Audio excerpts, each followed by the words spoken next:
Ladies and gentlemen, in the interest of air safety and your own personal safety, we ask that you keep a close watch on your carry-on and personal items. Welcome to the Aero Exploration Podcast, where aviation's past, present, and future meet.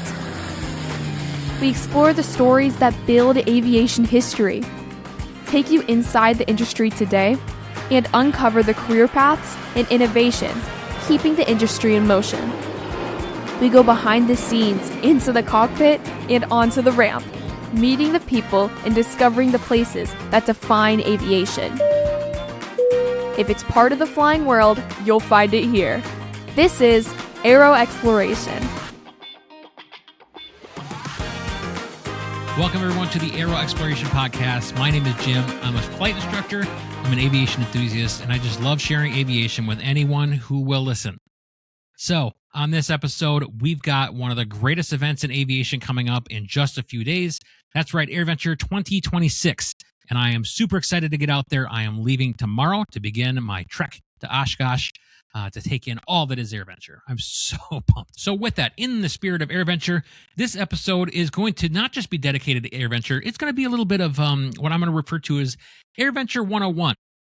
For those of you who may not have been to the show before, or it's been a long time, here is a fresh introductory course on all you need to know to have a fun and adventurous AirVenture. AirVenture really is the Super Bowl of aviation. Think of it as like 4 events occurring simultaneously. You have the world's largest fly-in, you have the world's largest aviation trade show, the grounds become the largest aviation museum and airport for that week, and it is a week-long aviation festival and air show. There is so much to do there that we could send 1,000 people there and you could all have completely unique and awesome experiences and see completely different things. It is truly an awesome show to attend. So if you have not been there, you're into aviation, you got to get yourself out there. It's a blast. So I mentioned a second ago, this isn't just about an air show or the trade show or fly-in. You can see just about every type of aircraft and aviation that you could think of somewhere on the grounds. It's broken up into a handful of different areas. The ones that will be familiar to everyone is the warbird area, where you've got all these old World War II and earlier aircraft that are on display, and some even a little bit newer than that. But the warbird area is definitely a fan favorite. Then you've got the home-built areas, where those are, as the name suggests, home-built aircraft that pilots will have. They'll camp there, and you're able to ask pilots questions about their aircraft. As you continue moving down the flight line, we get into the Brown Arch and Boeing Plaza. Boeing Plaza is where typically they have the larger aircraft displays. You can meet and greet with military pilots, pilots of unique aircraft, things like that. Last year's big attraction was the Pratt & Whitney Test 747 with the 5th engine. Pretty cool aircraft to check out. And they hosted a number of different military aircraft and others throughout the week. Then we move into the vintage section, which has a large variety of aircraft as well. A lot of restorations. You've got some antique restorations. You've got some just true classic aircraft. And then we'll cruise further down the airfield and you have the ultralight areas. You got a lot of cool stuff up there. You can see a lot of cool experimental ultralight aircraft. They have the ultralight field down there. They have a number of different events that happen at that little part of the airstrip throughout the show, including some STOL competitions that I went and checked out for the first time a couple years ago. Really fun to watch those, the short takeoff and landing demonstrations that those pilots put on. As far as the trade show part of it, just a little ways from Boeing Plaza, you have the exhibit hangars, which have a ton of different vendors and exhibitors. If you're looking for a new headset, if you're looking for parts for your aircraft or the newest, latest, greatest avionics, you can find it right there within one of those exhibit hangars. It's kind of a fun place to check out for pilots and for aircraft owners alike to see what is on the cutting edge of aviation, as well as some of the cool products that exist out there that you may not otherwise see. Another area that I like to mention that isn't on the grounds itself is the seaplane base. Now, EAA will run a shuttle from the grounds to the seaplane base. It's right on the lake. It's where the seaplanes come in, land on the water. They'll park out there. They've got some cool events that happen out there. They've got some really cool aircraft that are on display there as well in the seaplane category. And on the really hot days of AirVenture, that is the place to be. You can get some wind blowing on off the lake and you can cool off a little bit. I spent a whole day out there one year. It was phenomenal. I've been meaning to get back out there, and I just definitely a place at the show that you want to check out. So now that we have a layout of the grounds a little bit, let's talk a bit about what can you do while you're at AirVenture. Well, I talked about visiting those exhibit hangars and all the great things you can see there, and checking out the newest and greatest things in aviation. But there is also a whole area for those who are looking for careers in aviation. So a number of airlines, other commercial operators, and other aviation jobs are showcased in this area, where they will have recruiters, they will have representatives of these different businesses and companies who can help talk to you about what direction you could go in aviation. And that doesn't necessarily mean being a pilot. There's all kinds of options out there. So if yourself, or maybe you've got a kid who's in high school looking to get into those types of careers, definitely an area to go check out to see what those careers are all about. Talk to the college programs that are out there and just really get immersed in a possible career in aviation. Speaking of kids in high school or kids in general, they also have the KidVenture area, which is closer to the EAA museum. They have a lot of different demonstrations they'll put on during the day there as well. They've got helicopter rides, the museum itself, which has an incredible collection of aircraft.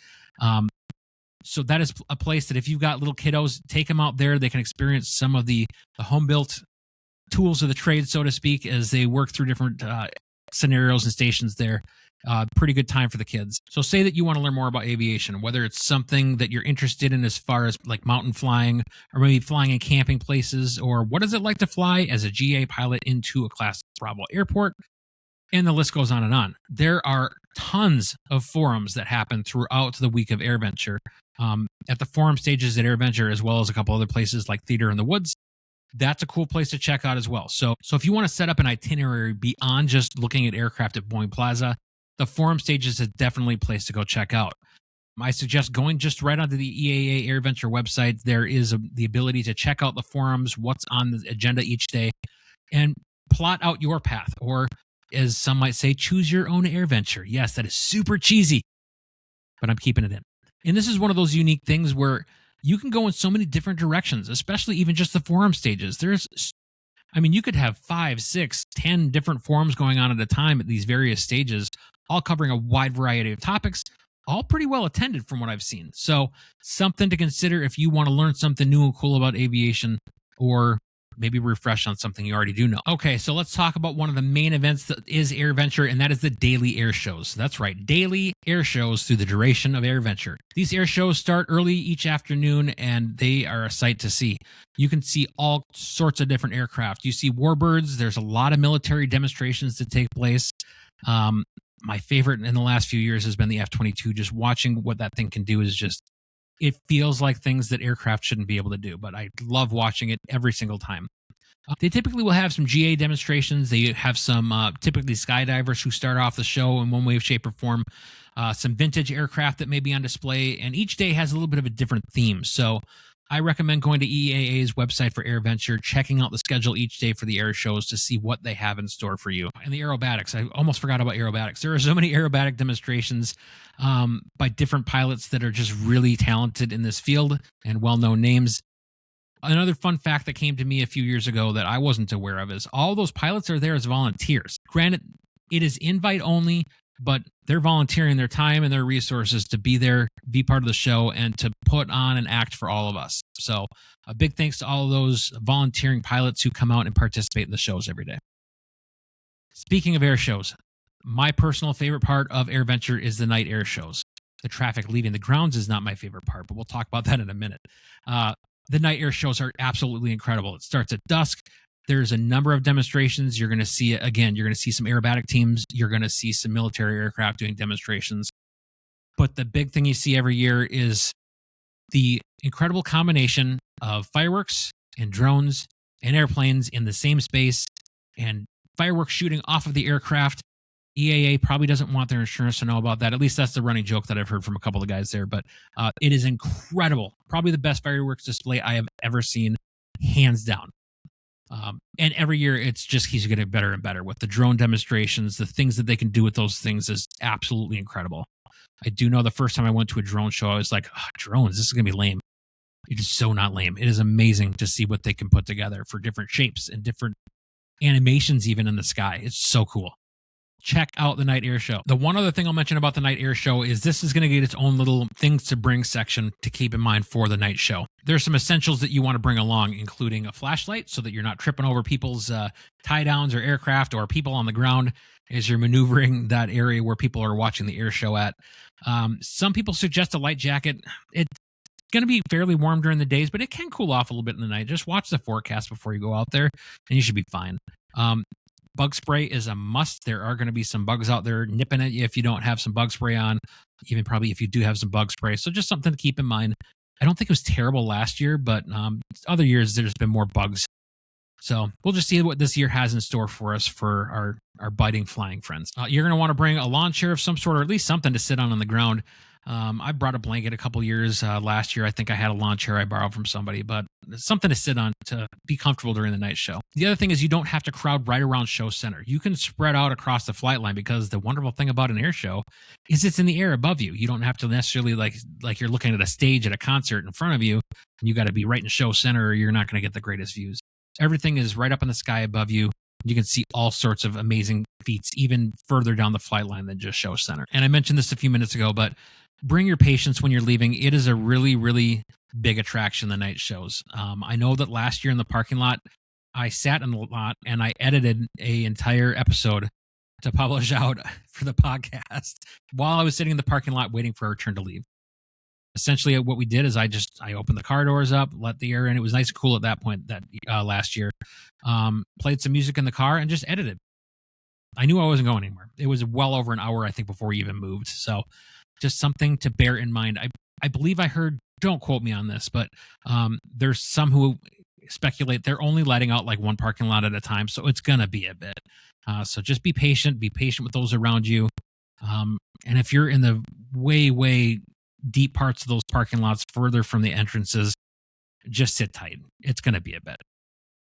But a lot of people have fun there. They connect with other people, find out where other people are from, play games. I saw a lot of cool stuff. So just find something to do with your time. Know you're going to be there for a little bit. All right, so now I've definitely sold you on going to AirVenture because you weren't sold on going it before, I'm sure. But let's talk about getting to the show itself. There's the three big ways that people get to AirVenture. You drive in, you fly in, or you camp there. So for many visitors, driving to the show is the easiest option. It gives you a lot of flexibility to come and go from the grounds. You can stay off-site, away from all the hustle and bustle that is AirVenture. But you should expect some traffic delays getting into the show every morning. I will say that there are a number of law enforcement officers from the Wisconsin State Patrol, as well as Oshkosh Police and the Sheriff's Office out there that are helping to keep the grounds not just safe, but also keep traffic flowing throughout the event. And I can tell you from firsthand experience, directing traffic at a big event is difficult. So give them some patience. They're very good at what they do at trying to keep the flow of traffic moving. I found the last couple of years that if I get there a little bit earlier in the morning, say like 8 o'clock, I don't have nearly as many problems getting onto the grounds. It's generally, I mean, there's a decent flow of people going in, but you're not like stop and go traffic getting into the grounds. So I suggest get in there a little bit earlier. You have a lot easier access to parking. It's going to be cooler temperatures at that point, and the crowds are a little bit smaller, and they start to build and build more throughout the day. So if you want to check out some things with a little bit more room to yourself at Boeing Plaza or elsewhere on the grounds, the mornings are a really great time to be out there. And you can see some pretty cool flyovers early in the morning as well. All right, if you're a pilot, you probably don't need me to tell you how to get to the grounds, but I'm going to mention it anyways. EAA and the FAA put out a notice every single year that give detailed instructions on how to fly the different arrivals into AirVenture, as well as the different rules and parameters around them. If you're flying in there and you haven't looked at the notice, don't fly in there. Every single year, there are videos or audio clips of people doing ridiculous things trying to get into the show, or they don't understand the notice. There's one thing if you read the notice, you think you get it, and you mess up a little bit, or you have to ask for clarification. I don't think that's a big deal. It's the ones who just blatantly either they have no idea what they're doing, or they go directly in the face of safe operations in those areas. And air traffic control has to do a lot to make sure that other aircraft are separated from those that are going rogue, so to speak, to keep everyone safe. That's a big job. So please read the notice. Please follow those directions. Give everyone some time and patience. Don't cut each other off in the arrival procedure. What I've seen in recent years or heard in recent years on the air traffic control frequencies is that they also are monitoring ADS-B data, and they will call you out by your tail number and tell you to turn around. So don't make it difficult for everybody. Don't be that person. Just be patient. Find your place in line. and enjoy the process of getting in there. Another thing that I've learned from my fellow aviators who have flown in there is make sure you have an alternate plan, because they can shut down the airport at any time. In fact, the airport shuts down every day for those air shows we talked about. But if there's an incident on the field, they may have to shut down the airfield until they can get that incident resolved. So what that means for you as a pilot who's up there flying around one of the lakes, you might start running out of fuel. So make sure you have a plan. A lot of times they recommend like Appleton or Fond du Lac as areas that you can go to as your divert field. Just have a plan so that you're not in that hold and all of a sudden you don't know what to do. Enough said on that. Those pilots that do land at the show are given instructions to roll out onto the grass, and then they are directed by flag persons who are all over the grounds directing you to the different aircraft parking areas and camping areas. Camping at your aircraft is a super popular part of AirVenture, and there's a whole community around just that. So people come together they'll meet at airports outside of AirVenture and fly in together just so they can camp together. To continue on their traditions year after year after year. One of the things you'll figure out with the notice, there are signs you print out to have in your windscreen so that you can show those flag people where you wish to park, and they will direct you accordingly. So make sure you have those handy, that you're not just they're in your back seat somewhere under 17 different types of bags or what have you. Make sure that's handy to help those flag people get you where you need to be.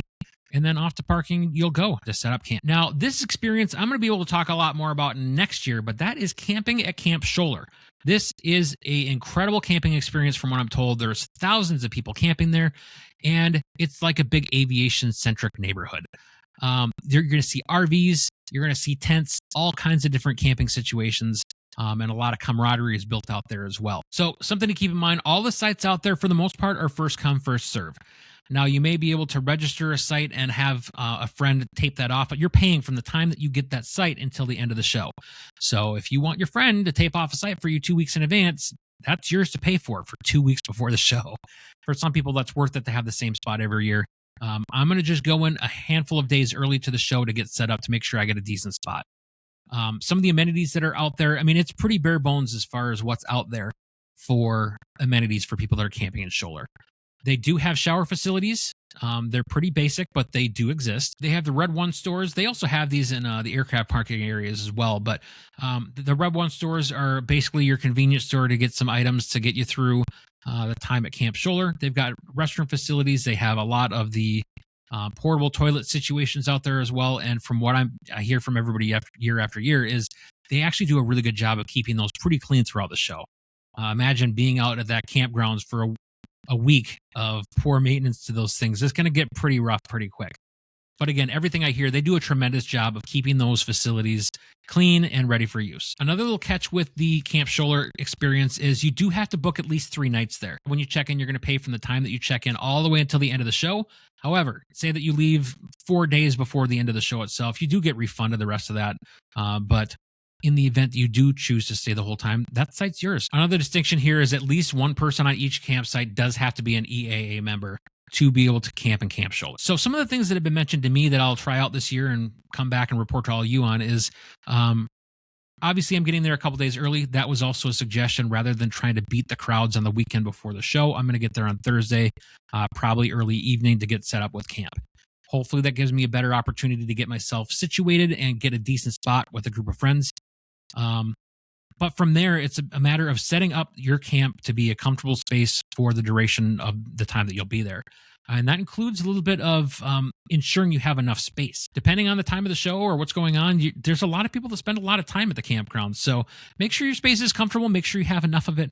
Obviously, don't be that person that I'm going to take up all of this space and this is mine, not let anyone anywhere near within a football field near you. Obviously, that's not a thing you can do. But also don't be that person that pulls in and parks right on someone else's door. Give each other a little space. We got to be with each other for a whole week. All right, so let's talk about what happens when you're on the grounds itself for the show each day.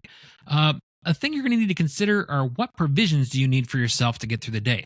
There is plenty of options for food on the grounds itself. Something to keep in mind, though, make sure you're prepared to pay event prices for that. The prices are a little bit up there for the food that's out there. Water, they do a pretty good job of keeping the price down for that because water is pretty essential when it's hot out there. So keep that in mind. You can prepare to bring water in as well. Some people will bring in a little cooler with some snacks. I typically will eat on the ground somewhere, and then I'll find somewhere to eat off the grounds at night. This year, I'll obviously go back to my campsite and I'll eat at the campsite at night, but I will probably spend at least one meal a day on the grounds itself. So that's what I'll prepare for. Another thing to bring with you on the days that you're on the grounds itself, you need to make sure you've got really good, comfortable shoes and not like shoes that you just bought a week before the show itself. If you do that, you're going to regret it. You're going to hurt your feet, and it's going to be a long week for you. So make sure you're taking care of your feet. You're going to be on them an awful lot. Comfortable shoes, super important. You also want to bring a refillable water bottle. They do, in addition to selling water at these different food vendors, they've got places to fill up your water bottle throughout the grounds, whether it's the big water tanks or some of the vendors have some places you can fill up as well. But filling up your water is an essential piece of being at AirVenture. You don't want to get dehydrated while you're out there. So make sure that you're drinking enough water, keeping yourself plenty hydrated as you go through the week. The next thing I'll mention might seem like an obvious, but for some people it's not. Bring your sunscreen, and don't just bring it, put it on probably a couple times during the day. There's not a lot of shade to be had on a flight line, any flight line. So you're going to want to make sure that you've got proper protection from the sun. So good sunscreen. Also in that same space, a good chapstick, because your lips will get apparently sunburned as well, as I've heard. So make sure you bring that as well. Apply that as necessary. Keep your skin and your lips and all that stuff healthy. You likely also want to have a hat. Keep that sun out of your eyes, because you're going to be looking up all day long at all the awesome aircraft up there. So have something to shield your eyes a little bit from the sun. So a good brimmed hat. You're going to want to have some sunglasses so that you're not straining your eyes too much either. Now, something I don't necessarily bring because I've got all the podcasting stuff, but you could bring is just a small backpack. Small backpack with your water, with your snacks, your sunscreen. That's an important thing to have as well. You want to have some provisions. You don't want to just rely on the AirVenture grounds to provide for you. Have some things to take care of yourself if you need to. You're also going to want to have probably a small phone charger, like a portable charger to carry along with you. I carry that every year. It's really important because otherwise my phone will die.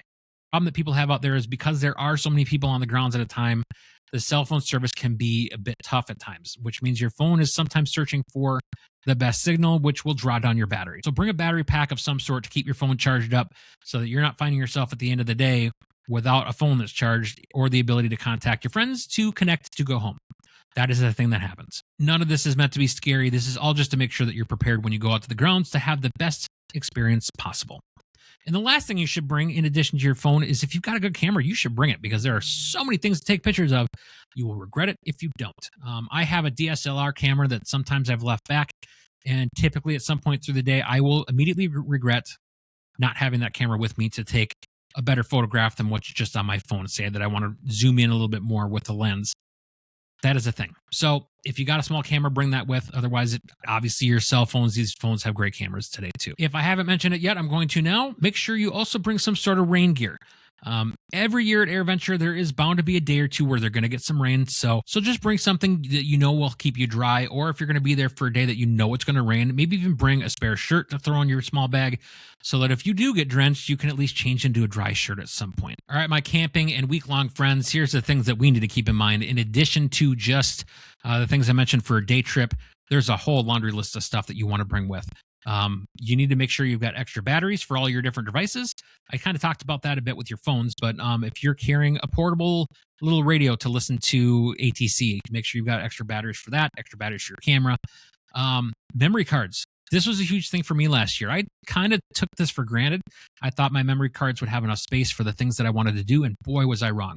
I was having to go back every single night and dump all of my memory cards onto an external drive to clean them out and start over the next day.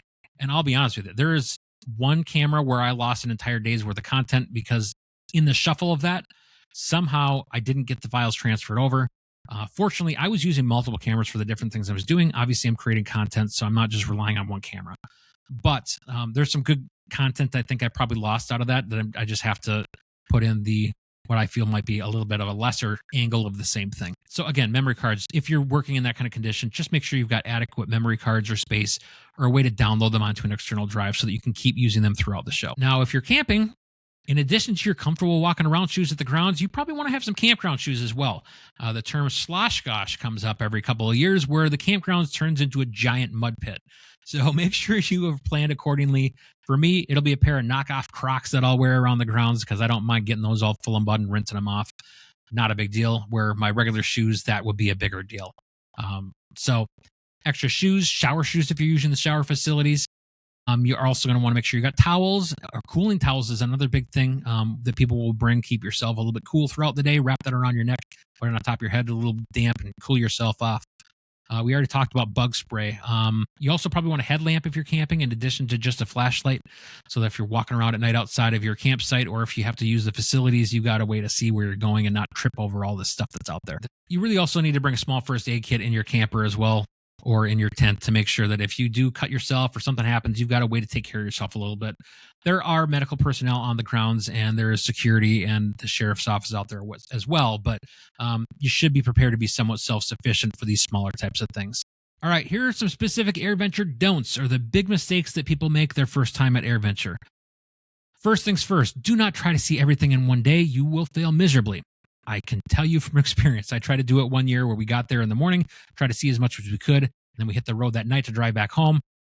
It was a very long day, and you will not see everything you want to see. So just, if you can only be out there for a day, do a little bit of research in advance, figure out what you really want to see, and make a plan. Obviously, you can have some flexibility with that, but that is the best way you're going to enjoy the show, is to have a plan and know what you're trying to do. And also be prepared to sacrifice some of those things if you're starting to run out of time. You also cannot wear brand new shoes. We talked about this. I'm going to reiterate it once again. There are all kinds of people who will get huge blisters on their feet because they will not heed this advice, because you are going to walk a ton. And a lot of it's going to be on pavement. Sometimes you'll be up on the grass, but it's pretty packed down. So you're going to be on your feet a lot. Make sure you take care of your feet. Don't skip water and don't skip meals. You might think, oh man, those prices over there for a Chick-fil-A sandwich are ridiculous.